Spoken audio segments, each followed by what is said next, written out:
that's part of the process. Maybe it's not. I had always written by myself just because it was easy to do, and it wasn't easy, but it was like I could do it, and so I, for better or worse, had been the sole author of the 2 movies I made prior to collaborating with someone for the first time.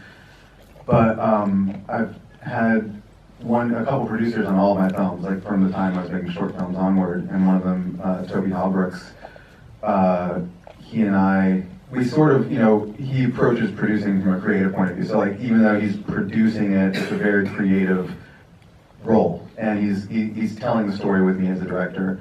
And so at one random point, a couple years ago, we had the opportunity to go pitch on a Disney movie, and I was like, hey, do you want to write, you want to go do this with me? And it wasn't that big of a change from like him working as my producer to being a co-writer. He kind of came in and we just, came up with the story together and talked about it in the same way we talked about the movies we made in the past, even though in those movies I had been the sole screenwriter. And we ended up getting that job and writing that script together. And we don't write in the same room either. We do everything, we live down the street from each other, but we're often traveling or for one reason or another not in the same city. And so everything's done remotely via email, and we have like a Dropbox set up where we just store all of our scripts, and we put initials at the end to let us know who's written which one. That's correct. And it's the same thing. Like, I'll write a big chunk, and then he'll work on it and add more, and it's kind of like this overlapping process until you get to the end. And it's really fun. Like, it's like it kind of like helps, again, like jog your creativity a little bit. Like when you get in a rut, you can get someone else to you send the pages. You're like, all right, I'm done now. You take over. Yeah, you fix that problem. Yeah. Where it's like, I can't write that scene where the thing and the thing happens. You write that. And even if they're like, well, here's like, I just sort of put this on paper, it helps you go, oh, well, there's some kind of idea there that I can jump and go with that. So I think like the back and forth is, I love it. It just revitalizes you. You're like, ooh, pages are coming. It is. And I think I can see the value of working with someone in another room, but I personally love, like, filmmaking is such a collaborative thing, but usually when you're on set, you're talking all the time to people, you're communicating all the time, and I really value the time when you're writing that you can just be alone and thinking about it. But thanks to the wonderful world of electronic communication, you can be alone thinking about it while also writing with someone else, and that's really nice. Yeah, you can text them and be like, this seems really hard. Can it help me? Or like, I'm just gonna, like, sometimes I'll be like, I'm not gonna work on it for the next couple weeks. Like, you work on it. You do it. Yes, exactly. It's like, you just foist all the responsibility onto them in a passive aggressive fashion. It's really fun. And Matt, you and David, did you write Ingrid Goes West in the same room, or? We did. We wrote it mostly at this coffee shop in Culver City. But yeah, I think our process is, and it's similar to Max. I sort of used the process with Dave that I learned with Max. This is the first script that I wrote with Dave. But we sort of have that initial. We didn't get drunk for hours, but I'm not against it. Yeah. But we have those initial meetings are really just the spitball meetings where it's like, I have an idea for a scene. What if we had a scene where this happens? And there's no bad ideas, and it all goes in this big document. And then over time we start to structure that into what feels like some semblance of a story. And once we feel like, okay, we know what the story is, then we start to move into final draft. And yeah, we're there together. Sometimes he types, sometimes I type, and it's nice. It's like, yeah, and like David was saying, some days you show up and you feel like you have juice, and you can go for 4 or 5 hours straight, and some days you show up and you're just not feeling creative, and so it's nice to have somebody else there to pick up the slack. It's like footsteps. That was when he carried me. Yeah. And I should mention that you guys won the World of Salt Screenwriting Award for Ingrid Goes West at the last festival. Yeah, thanks for that.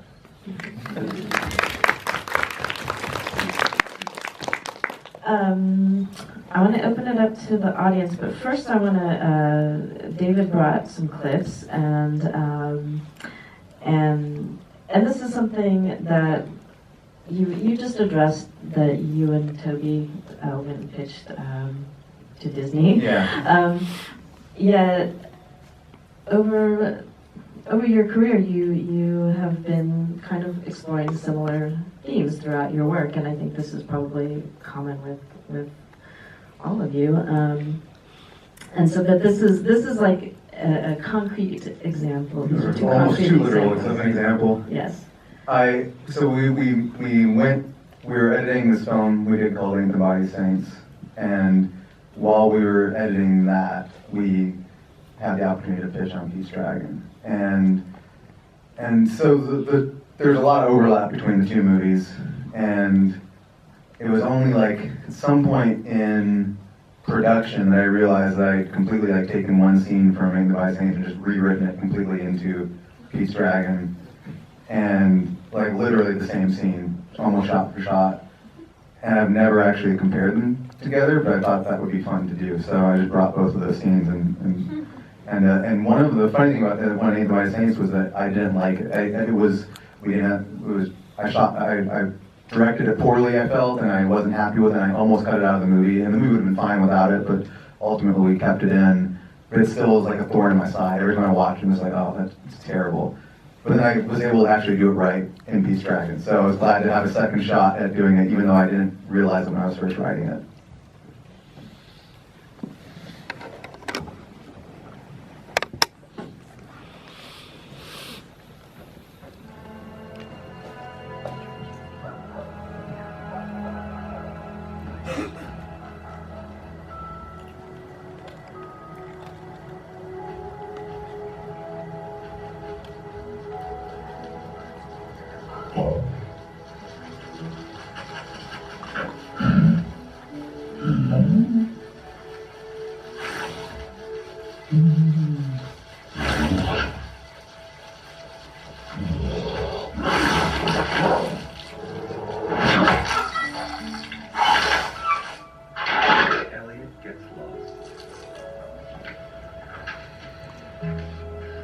This is the story of a little puppy.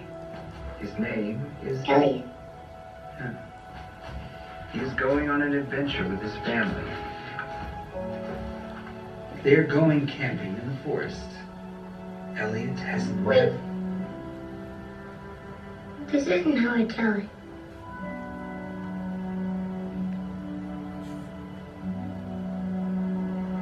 Would you like me to stop? No. I like it.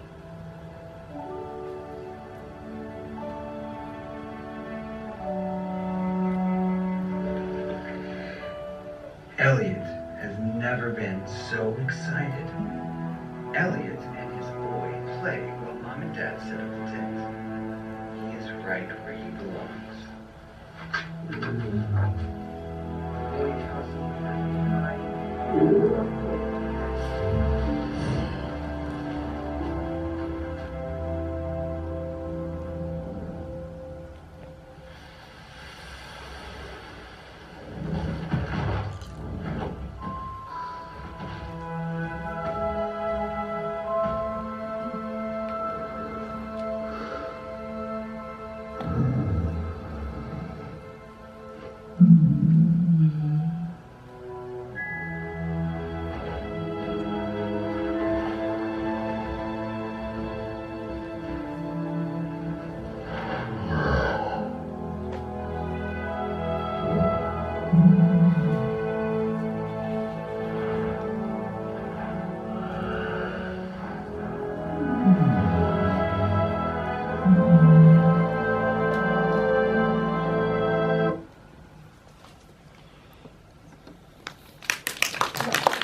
And do we have any other clip from Ink the Body Saints?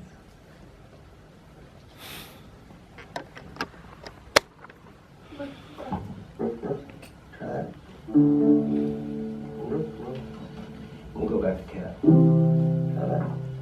Some will travel across the land looking for their love. One more time. Others gaze upon the sea and search the sky above, but count me not among them, as I was before. Now I go wandering no more. I shall go wandering no more, my Lord. I shall go wandering no more. You are all the treasure that I've been searching for. I shall go wandering no more. I shall go wandering no more. Why don't you hang on to this? Maybe in a week or so, I'll check back in with you. And maybe you'll play me a song. How's that? No. No? I'm going on a trip tomorrow. A trip? Is that right?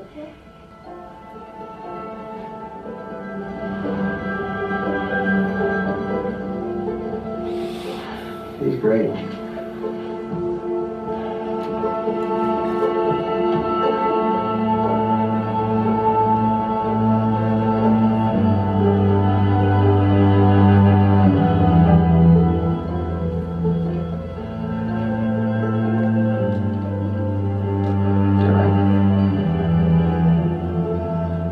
Yeah, I'm done.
So at what point did you realize that these were... It was like while we were like shooting Pete's Dragon, I was like, wait a second, this is like, and then I kind of leaned into it and like color timed the scenes to feel like I just thought it was funny how similar they were. I was like, we're shooting this scene where guys looking through a window. Why does that feel familiar? And of course, you didn't see the scene where we had Casey Affleck destroy a sprinkler. Okay, I think I'm going to open it up to the audience for questions. Do they get goodies if they ask a question? Or not today? Got lots of popcorn. Caramel corn. Okay. Never mind. One. You can One have kernel. a bottle of water.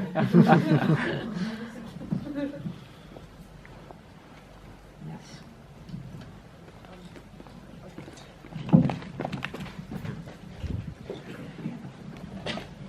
Hello.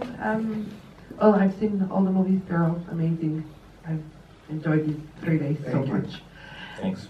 The question is for Brett and David. I see that you both edited your movies.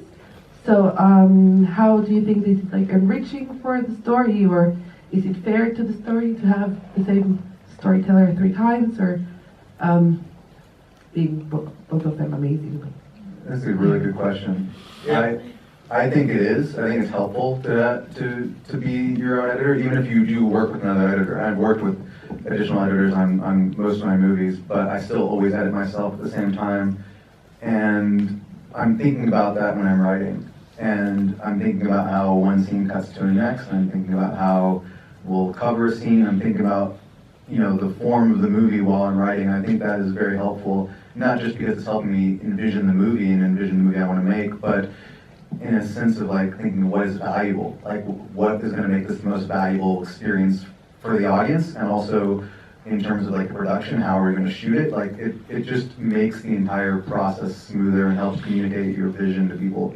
And so I think 9 times out of 10, thinking about the edit while you are writing is going to aid and abet the process, and then the one time that it backs you into a corner is worth it. Yeah, I couldn't agree more about having editing in mind when writing, because what you end up doing in that way is, from experience. This only comes from experience of making movies and going through the process and being like, oh, this is going to hit the floor probably anyway. Like, I'm struggling with it, and as an editor, you go, well, wait a minute, this transition here, think of it as a movie. On paper, things read one way, and on the screen, they read a very different way. So when you have that editor brain, you're like, hold on, I don't need this. This hard cut, just end on this line. That's where I'm going to want to get out anyway. Save the paper, save the shooting time, and get to it. So that knowledge is really helpful. I do think as an editor, when you edit your own stuff, you're rewriting it again. And that's what's nice. Because I'm a line cutter. I cut lines all the time, or like rearrange lines, and that's like me going back and making my screenplay better in mind. But I just wrapped a film, and I had an editor for the first time, and I loved it. I was like, oh, I'm not doing it. I'm not editing it anymore. I got, like, my lazy side took over, and I was like, this is great, but you still have that brain, and I think I'll never not be an editor when I'm on set, when I'm writing, and I do think it's really crucial to bring that to you when you're writing, because you start thinking about what really tells the story, and the key word is efficiency. You just got to be efficient as quick as you can. So I think that's all about cutting. And then there's also the idea too, where sometimes you get too precious about a scene if you're also the director of the film. Well, yeah, I mean, I think there's certain directors probably shouldn't edit because of that, but I'm like the first one to be like, cut it, lose it. My first cuts are too short. Yeah, I guess now it's 70 minutes, and I have to put stuff back in. I know, so I'm clearly we're cut from the same cloth. That way, I'm not precious about anything I direct. In fact, I'm the opposite. I'm pretty hateful. So yeah, I think you can be too precious, but I do think it's good, much like having a co-writer, having an editor is great for just not being alone in the room. Being alone in the room is tough. And that's what I liked. I just like having somebody else to be like, that's the best take, right? Or I don't like this scene, can we cut it, please? And they're like, yeah, let's cut it. So and usually it's just you and the computer, and you're like, am I going crazy? So, yeah. Did you start? You started as an editor, though, right? Or that in terms of in the same way, I think a lot of us were like we were working as. I think we're all assistant editors in the back in previous lives, and it was a way to make a living while trying to become a writer director. Right. Yeah. Did we all assist edit? I did. Not on He's the only one that did. features.